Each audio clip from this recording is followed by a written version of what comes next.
أعوذ بالله من الشيطان الرجيم. بسم الله الرحمن الرحيم. طاسمين.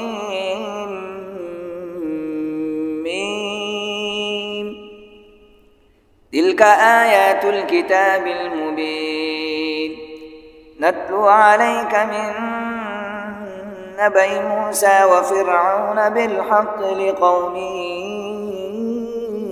يؤمنون.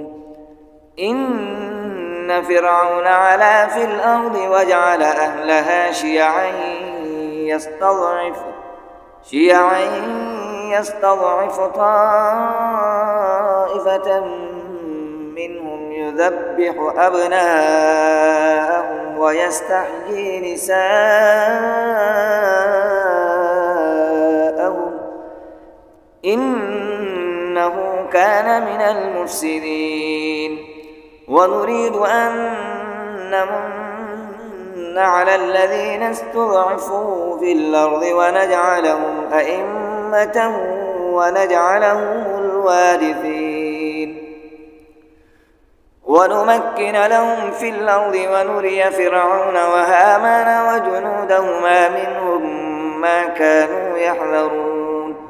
وأوحينا إلى أم موسى أن أرضعيه فإذا خفت عليه فألقيه في اليم ولا تخافي ولا تحزني إنا رادوه إليك وجاعلوه من المرسلين.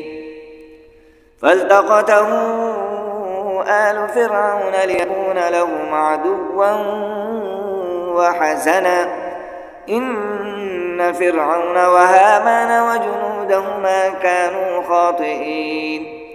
وقالت امرأة فرعون قرة عين لي ولك لا تقتلوه عسى أن ينفعنا أو نتخذه ولدا وهم لا يشعرون.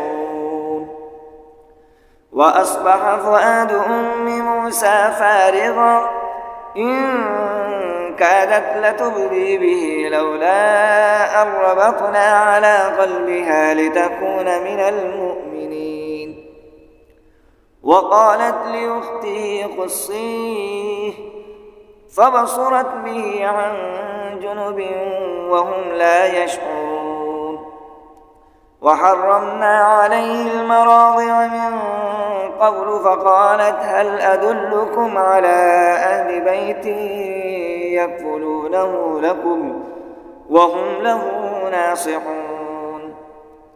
فرددناه إلى أمه كي تقر عينها ولا تحزن ولتعلم أن وعد الله حق ولكن أكثرهم لا يعلمون.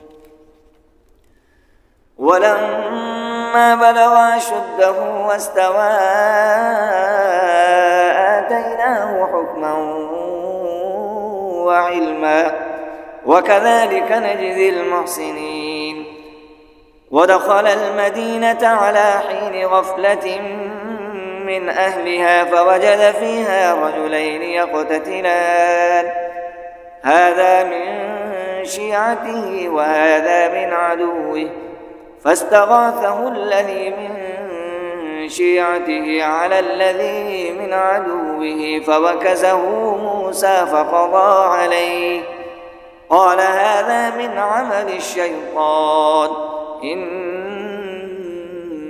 عدو مضل مبين.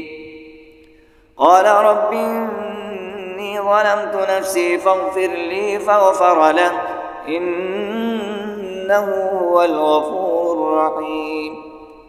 قال رب بما أنعمت علي فلن أكون ظهيرا للمجرمين. فأصبح في المدينة خائفا يترقب فإذا الذي استنصره بالأمس يستصرخه قال له موسى إنك لغوي مبين. فلما أن أراد أن يبطش بالذي هو عدو لهما قال يا موسى أتريد أن تقتلني كما قتلت نفسا بالأمس إن تريد إلا أن تكون جبارا في الأرض وما نريد أن تكون من المصلحين. وجاء رجل من أقصى المدينة يسعى قال يا موسى إن الملأ يأتمرون بك ليقتلوك فاخرج إني لك من الناصحين.